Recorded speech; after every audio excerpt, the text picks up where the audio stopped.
Mesdames et messieurs, amis sportifs amoureux de cette émission Mardi de Sport, bonsoir. Nous sommes à Bokeh, plus précisément au vieux stade du premier de Bokeh, en marge de la dernière journée du championnat national 1 de la Ligue de football amateur. C'est dans cette poule B que la finale se joue entre le club olympique de Kakandé et son adversaire, l'Alostar de Fria. Mesdames et messieurs, nous parlerons du Sili national de Guinée. La première et la deuxième journée des éliminatoires de la CAN Cameroun 2021, le nouveau sélectionneur du Sili national de Guinée, Didier Six, a dévoilé la semaine dernière une liste de 23 joueurs qui vont prendre part, mesdames et messieurs, à cette double confrontation, respectivement contre le Mali. Ça sera le jeudi prochain du côté de Bamako au stade du 26 mars. Juste après le 14, 3 jours après, le Sili national de Guinée va recevoir la Namibie dans le cadre de la deuxième journée des éliminatoires de cette CAN 2021. Et puis, nous parlerons aussi du tirage au sort de l'UFOA. Entendez-vous bien, l'Union des fédérations ouest-africaines de football. C'est la Guinée, pour la première fois sous l'ère de Mamadou Antoine Soirée, qui abritera, mesdames et messieurs, à partir du mois prochain, ici à Conakry, la CAN des moins de 20 ans. Le tirage au sort s'est effectué dans un réceptif hôtelier de notre côté à Conakry. Mesdames et messieurs, la Guinée, sous la houlette de son nouveau sélectionneur de cette catégorie, Diambobo Baldé, est dans la poule B. Et puis d'ailleurs, 2 stades sont retenus pour abriter cette compétition. Le stade du 28 septembre, mais aussi pour la première fois, les matchs officiels vont se jouer du côté du grand stade de Nongo. Mesdames et messieurs, nous allons faire un tour du côté de Sangaredi pour aller s'inquiéter des réalités. Comment est-ce que le basketball se porte dans cette ville bauxite? Nous ferons un focus sur une icône dont je vais taire le nom dans cette émission. Mesdames et messieurs, c'est tout pour le sommaire. Dans un instant, le développement de cette émission Mardi du Sport depuis ici, Bokeh, plus précisément au stade de 1er mai. À la caméra, Salifou Lifo Sissé. Mesdames et messieurs, vous êtes les bienvenus dans cette émission Mardi du Sport, délocalisée ici à Bokeh.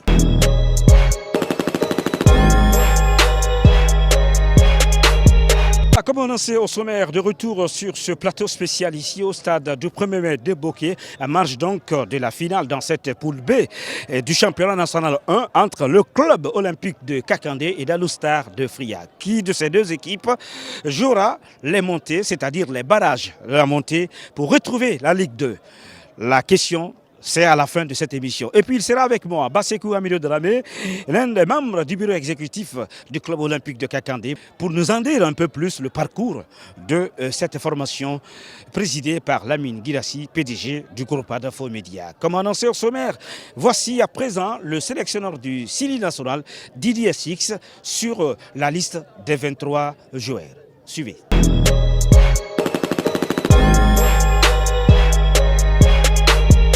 J'ai pris 3 gardiens, Ali Keita, Moussa Kamara et Sekouba Kamara. Ça fait deux nationaux qui sont avec nous déjà.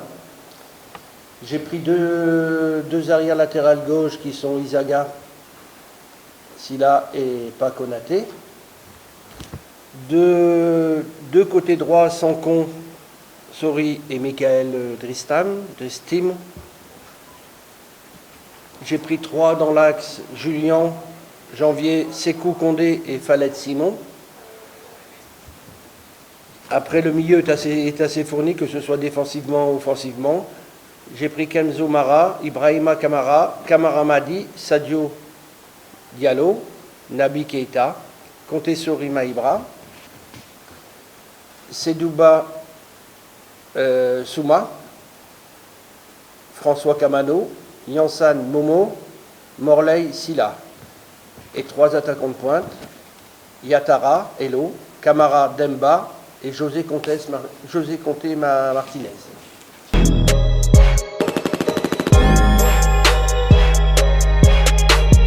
Mardi de sport se poursuit ici au stade du 1er mai de Bokeh après la publication de Didier Six sur cette double confrontation contre le Mali, mais aussi contre la Namibie. Voici à présent la réaction de certains journalistes sur la liste de Didier Six. Suivez.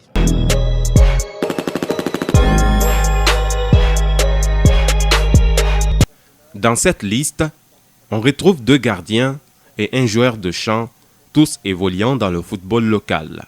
Il s'agit de Moussa Camara, gardien du Oria AC, Sekouba Camara, portier de l'ASK, et Morlaï Silla, sociétaire du Oria AC. Une promotion du football local saluée par les journalistes sportifs. D'abord sur cette liste, il faut se féliciter de la présence de 3 joueurs locaux. Ça faisait très longtemps ces derniers temps qu'on ne voyait pas un tel nombre de joueurs évoluant dans le championnat guinéen, appelés en sélection nationale A. Donc c'est une satisfaction, ça veut dire que le championnat guinéen aujourd'hui, comme l'a récemment attesté la Confédération africaine de football, c'est l'un des meilleurs championnats du continent africain. Le planning de préparation des 2 matchs jugé trop court inquiète les journalistes. 3 jours à Abidjan pour juste une seule séance d'entraînement complète avant de aller à Bamako. Je me dis que ça craint. Peut-être j'aurais préféré que l'équipe se regroupe ici à Conakry ou même à rallier Bamako directement. La Guinée démarre les éliminatoires contre une équipe considérée comme sa bête noire. Il faudra faire tout pour ramener un bon résultat et éviter les pièges. Il faudra faire beaucoup attention avec cette équipe du Mali parce que ce sont des jeunes qui se connaissent, qui ont joué, qui ont pratiquement évolué ensemble dans toutes les catégories, des moins de 20 ans, des moins de 23 ans et aujourd'hui qui se retrouvent en sélection nationale A. Donc il y a cette cohésion déjà qui est créée et il y a un entraîneur local, Magasouba, qui est là, qui connaît l'environnement, qui est écouté. La Guinée croise le fer avec le Mali le 14 novembre à Bamako avant d'affronter la Namibie 3 jours plus tard à Conakry au compte des 2 premières journées des éliminatoires de la CAN 2021.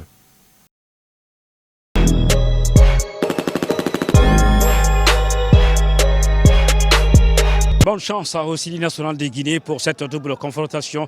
Ça sera le 14 novembre prochain du côté de Bamako, plus précisément au vieux stade du 26 mars contre les Aigles de Mali. Et puis juste après 3 jours, le Sili national de Guinée va recevoir son homologue de la Namibie dans le cadre de la 2e journée de ces éliminatoires de la CAN 2021. On enchaîne, mesdames et messieurs, sans transition, par le tirage au sort de l'UFOA. C'est la Guinée qui abrite cette compétition sous-régionale.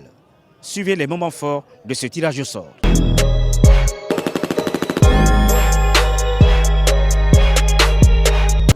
Cette compétition sera une première en Guinée, sous l'heure du nouveau président de l'Union des fédérations ouest-africaines, Zod A. Mohamed Antonio Souaré, élu le mois dernier à Dakar. Sur 9 pays annoncés, 8 sont partants seulement, c'est le Cap-Vert pour les raisons apprentons financières et forfaits. La Guinée, pays hôte, Sénégal, Guinée-Bissau, Libéria, Mali, Mauritanie, Sierra Leone et la Gambie vont prendre part à ce tournoi UFOA de la zone A.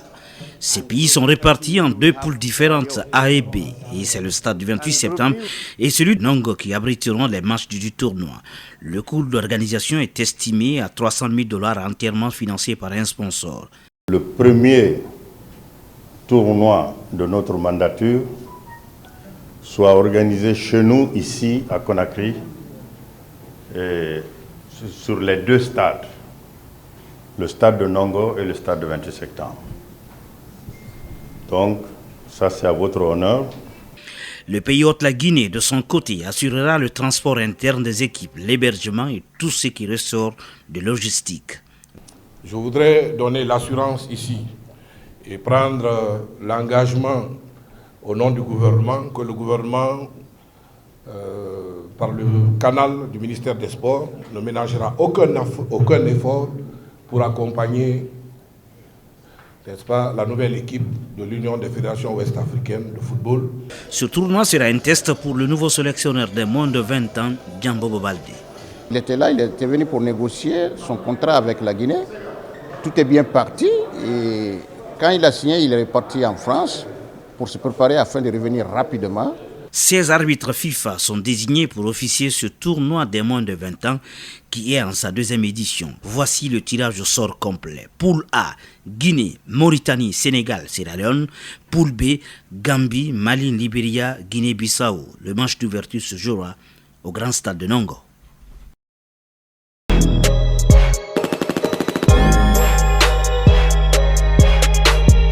Dans ce numéro spécial, faisons un tour dans la cité bauxite de Sangaredi.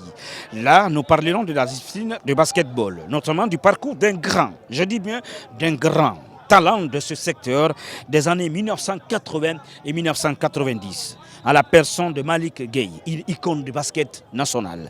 Nous allons aussi nous plonger dans les rouages de l'emblématique club d'alors. Il s'agit bel et bien de l'association sportive des mineurs de Sangaredi Basketball.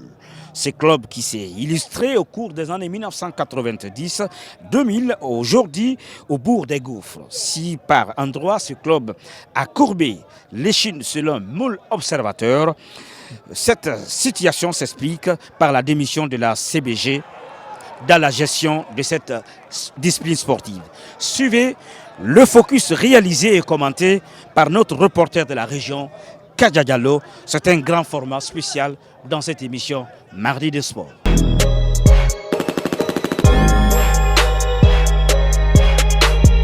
Bonsoir. Hey. Hey.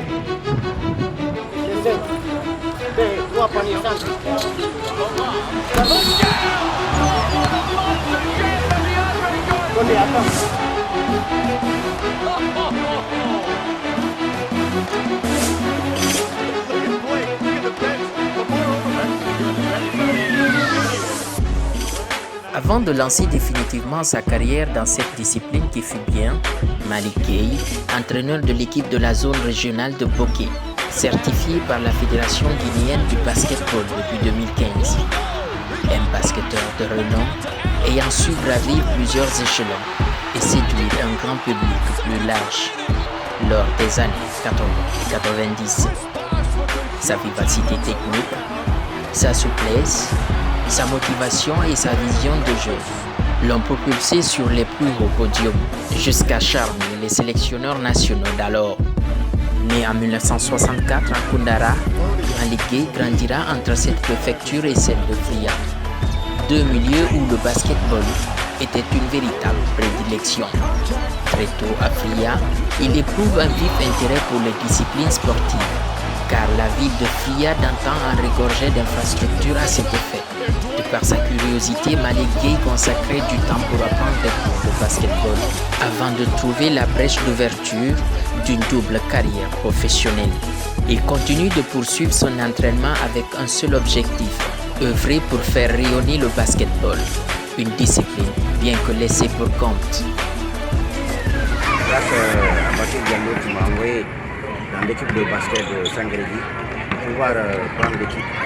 Mais je suis embauché aussi à cause du basket, donc ça me motive beaucoup d'entraîner l'équipe. Et jusqu'à présent, j'ai l'ambition aussi d'entraîner plus que ça l'équipe de Sangaredi. Parce que grâce à ça, j'ai ma vie dans l'équipe de Sangaredi. Et j'ai eu beaucoup de collègues aussi qui faisaient même l'équipe que nous, qui battaient toujours Conakry dans les compétitions. Donc je suis content aussi de continuer à jouer et jusqu'à maintenant prendre l'équipe de Sangaredi comme entraîneur. En 1989, il entame sa carrière professionnelle en intégrant l'association sportive des mineurs de Sangaredi, emblématique club d'antan. Malick Gueye se faisait caractériser par sa capacité de dribble et à sauter avec des gestes techniques hors du commun. De la gestion de l'équipe, parce que c'est même moi en tant qu'entraîneur, quand je forme des jeunes, j'ai envie que les jeunes puissent compétir au niveau national. Et que maintenant, là, si l'équipe ne bouge pas, c'est pas facile que ça donne même le courage de former, quoi. Je souhaiterais surtout que Bachir Diallo puisse revenir prendre l'équipe de basket, parce que lorsqu'on était avec lui, vraiment, le basket évolue très bien.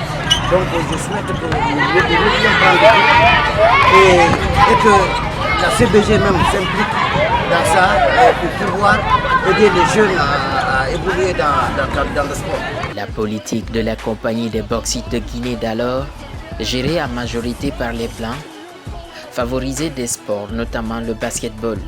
Cet encadrement offrait la chance à la plupart des jeunes sportifs d'accéder à la formation, qui, le plus souvent, aboutissait à une embauche. Ce talent de Gueye lui a valu rapidement une embauche grâce à l'ancien président de la dite discipline, en l'occurrence Bachir Diallo. Aujourd'hui, en dépit d'être coach de ce club, il mène bonnement sa vie professionnelle au sein de la compagnie des bauxites de Guinée. Quand bien sa petitesse de taille, Malick Gueye trouvait meilleure intégration au sein des équipes fréquentées pour mener son équipe à la victoire. Des années durant, il consacre son temps à la formation des enfants de la cité des bauxites afin de leur inculquer les valeurs du basketball. Ce qui lui a valu aussi tout ce monde autour. Vu que je suis là, au fait, il y a de l'encadrement quand on vient, c'est pas comme les autres terrains. Quand vous venez, vous jouez directement ici, il y a de l'entraînement quand vous venez. Le coach, il vous suit de près. Le basketball est une passion pour moi. C'est une passion pour moi. En fait, j'ai l'amour du truc. Le basketball, c'est ma raison. À chaque fois, il faut donc, à chaque fois, le coach. Bon, je remercie Dieu. J'ai un bon coach, j'ai un bon formateur. Son leadership et ses approches ont fait de lui un incontournable coach de cette discipline dans la région de Bokeh. Certains de ses collaborateurs n'en manquent de mots pour décrire la personnalité de l'homme. L'entraîneur du coach sénégalais, alors Malick Gueye, c'est quelqu'un qui a vraiment de l'engouement dans ce qu'il fait depuis que je suis là sur ce terrain concernant cette discipline. Il a toujours motivé, il a toujours été quelqu'un qui essaie toujours de garder le staff sur ce terrain de basketball. Comme vous le voyez, il y a toujours des vétérans et quand vous voyez plus de vétérans par moment, plus que de jeunes, et il est arrivé même à former une toute petite équipe des novices qui ont rapporté un trophée ici l'année dernière. Alors vraiment, c'est un homme qui a été beaucoup pour le basket de Sangaredi. Bien sûr qu'il y a plein de soutien, mais il continue à nous faire venir sur ce terrain et il continue à œuvrer dans la formation.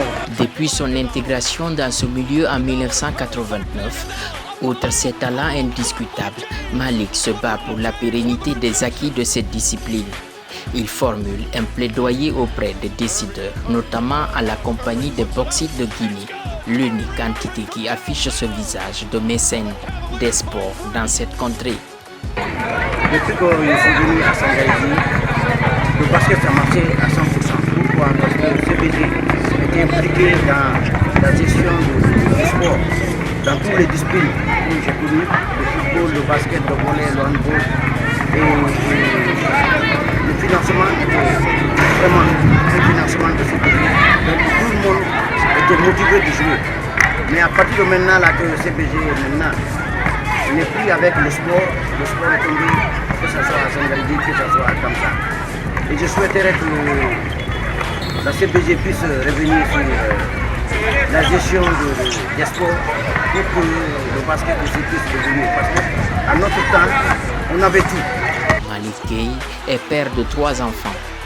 À ce jour, cet ancien génie du basketball connu sous le pseudo Séné consacre sa vie à part entière à l'émergence du basketball sur cette pelouse où il passe avec ses poulets 6 jours sur 7 de son temps.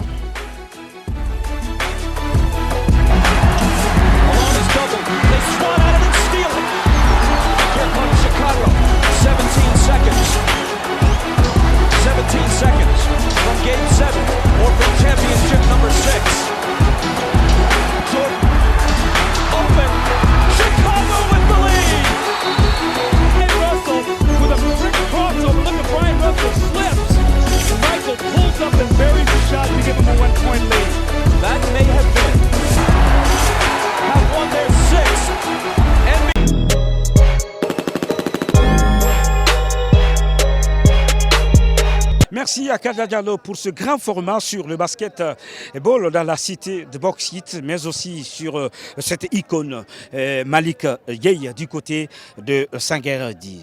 Nous allons maintenant changer de sujet pour parler encore du football, mais cette fois-ci dans la région de Bokeh. Entre la Loustar de Fria et le club de Bokeh, qui jouera les matchs de barrage pour la montée en Ligue 2? C'est dans un instant. Je vais recevoir sur ce plateau avec vous mon confident de tous les temps, depuis les années 2008 jusqu'à nos jours. Il s'agit bel et bien de Bassekou Amilo Dramé. Mesdames et messieurs, vous êtes toujours dans votre émission Mardi de Sport.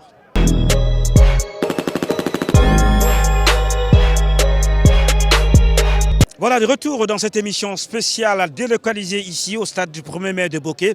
Avec moi sur ce plateau, Bassirou Aminou Dramé, très ravi d'être avec toi, surtout dans cette émission sportive Mardi de Sport. Merci Souma Moussa Campos, le plaisir est partagé. Voilà, le plaisir est partagé, oui, mission accomplie par les poulains de Lamine Guirassy, le président, le club du président Lamine Guirassy et du coach Ibrahima Sori Diaby verront cette formation a validé son ticket, mesdames et messieurs, en terminant premier dans sa poule après cette courte victoire, mais très précieuse pour le club de Kakandé, 1-0 dans cette finale de la poule B du championnat national 1 de la Ligue de football amateur.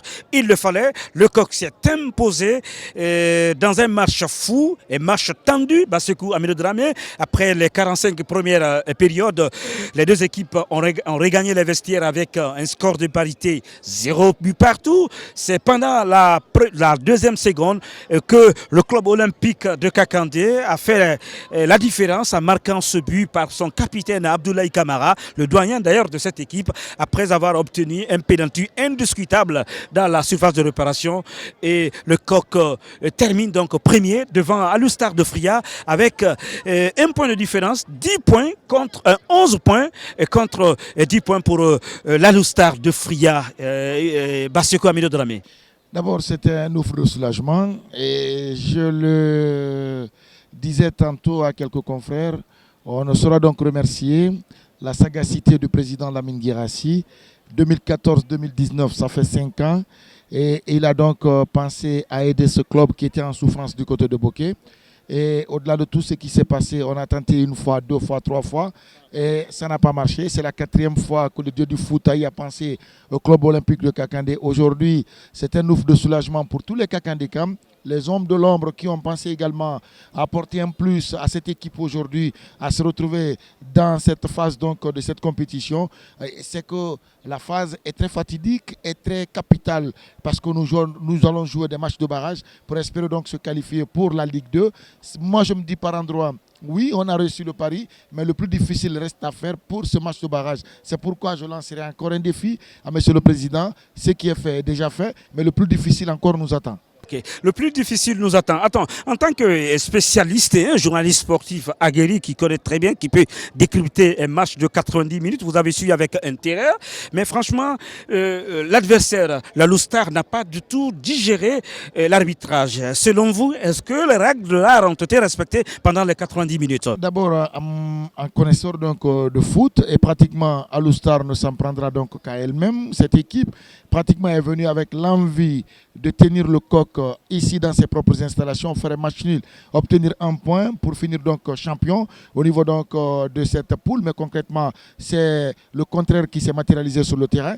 D'abord, le coq de Bokeh a marqué un but qui a été refusé par l'arbitrage. Cela n'a pas été contesté par le staff technique du club Alustar de Fria, avec beaucoup de temps d'arrêt de jeu qui n'a pas été donc contesté par le staff technique. Un penalty. D'ailleurs, ce but d'ailleurs qui n'a pas été sifflé par l'assistante, hein, qui est une dame, n'a pas du tout été contesté aussi par le banc de touche du coq. Coq de Bokeh, mais tout de même j'ai parlé avec quelques arbitres et qui m'ont certifié que pour dire le règlement actuel du football certifie que c'est bipareil qui dont la position de départ ne matérialisait pas du tout le cadre d'orger et donc en aucun cas la dame ne pouvait donc invalider ce but, mais contre toute attente le but a été invalidé, mais le penalty qui a été marqué ce n'est pas un penalty imaginaire qui a été sifflé.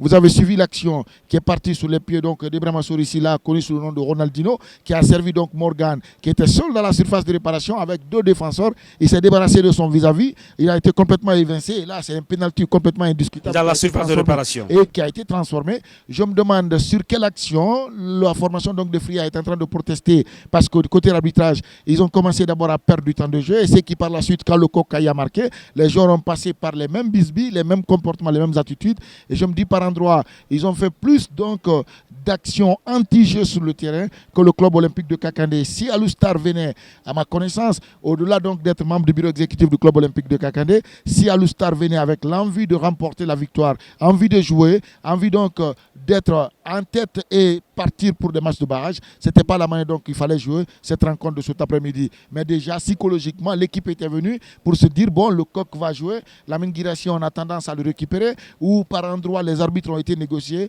Je m'inscris en faux. Pratiquement, le football a été joué. Le Coq a gagné et le meilleur est parti. Et à ce sujet, on ne cessera donc de le répéter. Alustar ne s'en prendra donc qu'à son staff technique et aux joueurs qui ont délaissé la rencontre à la dernière minute. Ils se sont dit on va se réveiller et c'était peine perdue.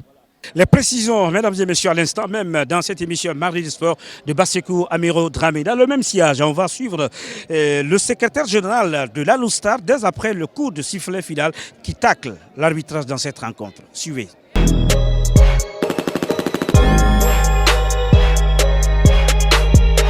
Il faut reconnaître que c'est déplorable aujourd'hui, puisque c'est des millions que nous utilisons pour organiser ne serait-ce qu'un match. Si après le match, il faut s'attendre à des résultats comme ça, il faut s'attendre à ce que les gens y viennent à cause des miettes ou je ne sais quoi, jouer sur les équipes, ça ne serait pas bien. Il faut reconnaître, l'Alustar, ce n'est pas d'ailleurs la première fois, sinon on serait aujourd'hui en Ligue 1.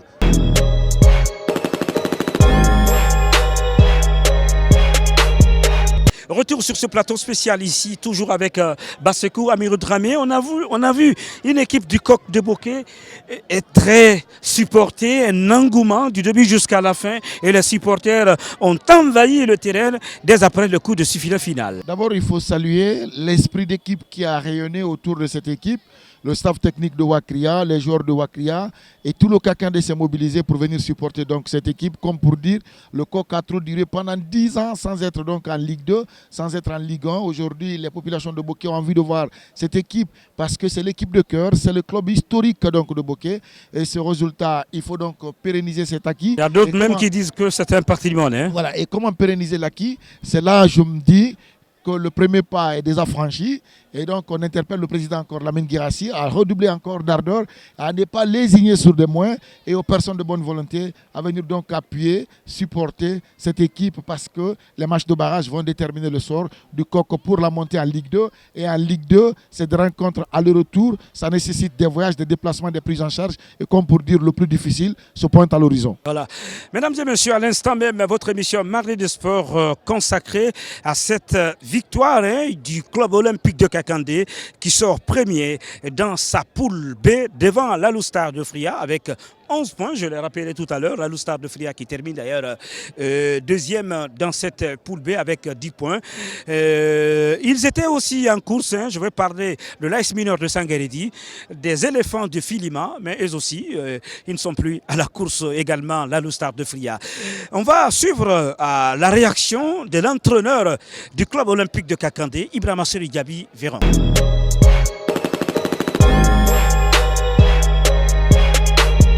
C'est une très grande satisfaction parce qu'à l'entame de cette compétition, on s'était vraiment dit de terminer premier pour voir les barrages, même si, je le dis souvent, tant qu'on n'est pas en Ligue 2, le chemin reste encore long. Et bravo aux gamins parce que j'ai vu vraiment une équipe se surpasser ce soir pour pouvoir arracher cette qualification.